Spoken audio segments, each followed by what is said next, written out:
से सुना जाए वही ठाकुर जी की कृपा हो जावे। क्योंकि देखो अपने आप को पात्र बनाना पड़ता है, जहाँ पात्रता होगी वही ठाकुर जी की कृपा ठहरती है। अब किसी के जीवन में नियम हो कि सोने के गिलास में दूध पिएंगे, पर कदाचित तो सोने के गिलास में छिद्र होवे तो उससे अच्छा तो अपना प्लास्टिक का डिस्पोजल ही बढ़िया है। तो इसलिए हमारा पात्र कितना बढ़िया है, ये विशेष बात है। यहाँ पर नियमावली बतलाते हुए सूत जी महाराज सौनक आदि ऋषियों से कहते हैं, जब कथा का आयोजन करना हो तो किसी अच्छे विद्वान के पास में जाकर के सुंदर मुहूर्त निकलवाओ, और मुहूर्त निकलवाने के बाद में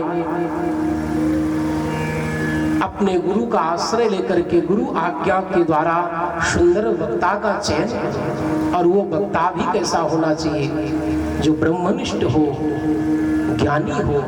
क्योंकि जो व्यास पीठ पर वक्ता बैठता है उसमें साक्षात सुखदेव जी का ही दर्शन करना चाहिए। सुख रूप प्रबोधज्ञ सर्वशास्त्र विशारद। और ऐसे मानो हम जिससे बैठ करके कथा सुन रहे वो समस्त शास्त्रों का ज्ञाता हो, ऐसे ऐसे भाव रखना चाहिए, तभी उसका लाभ मिलता है। जैसे हम जब तक गुरु को मानव के रूप में मानते हैं तब तक उसका पूर्ण लाभ नहीं मिलेगा। जब तक गुरु को भगवान के रूप में नहीं मानेंगे तब तक पूर्ण लाभ मिल ही नहीं सकता।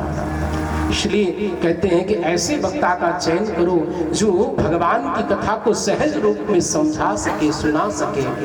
और फिर कहते हैं कि दृष्टांत कुशलो धीरा, और इधर उधर का अगर दृष्टांत भी देना हो तो शास्त्र सम्मत हो। ये नहीं महाराज 4 घंटे की कथा है उसमें 2 घंटे इधर उधर की बातें चुटकुल्ला कहानी सुना करके व्यतीत करते। क्योंकि भागवत जी में 18,000 श्लोक हैं। अगर इसकी कथा गाई जाए तो महाराज कई महीने में भी नहीं पूर्ण हो सकती। तो ऐसे वक्ता का चयन करो, और उसके बाद में हो सके तो 7 दिन तक निराहार रह करके कथा सुनी जा सकती है। ये भी संभव ना हो तो दिन में 1 गिलास गाय का दूध पान करके भागवत की कथा सुनो।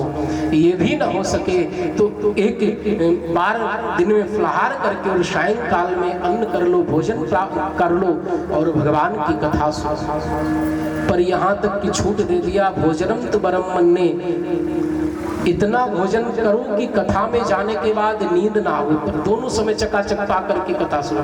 पर कथा अवश्य सुनो। ये नहीं महाराज 4 लोग इसमें बैठ गए, 4 लोग घर में बैठ गए, ऐसे नहीं। कथा सुनना जरूरी। कैसे भी एन केन प्रकारेण आप दिन में 2 नहीं 4 बार खा के आओ, पर इतना भोजन करो कि कथा में आकर के महाराज नींद ना हो।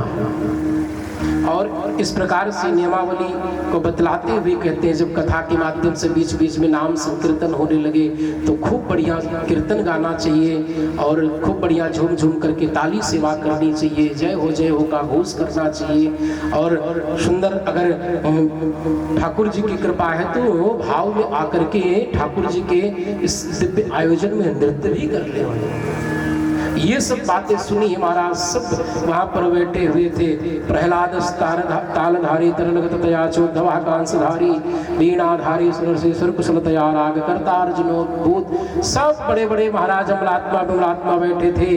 प्रहलाद जी महाराज ताली सेवा करने लगे, नारद जी वीणा पर मालकोस राग छेड़ने लगे और इंद्र मृदंग पर थाप देने लगे। सब सुंदर अलौकिक संकीर्तन प्रारंभ हो गया।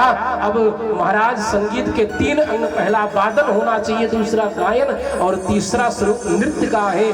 तो गायन भी हो रहा है, वादन भी हो रहा है और सनक सनंदन सनातन सनत कुमार चारों भैया जय हो का घोष कर रहे हैं। अब महाराज नृत्य की कमी है, उस नृत्य को पूर्ण करने के लिए उस भागवत कथा के पंडाल के मध्य में भक्ति मैया अपने दोनों पुत्र ज्ञान वैराग्य को लेकर के उस अलौकिक संकीर्तन में भाव से नृत्य करने लगे।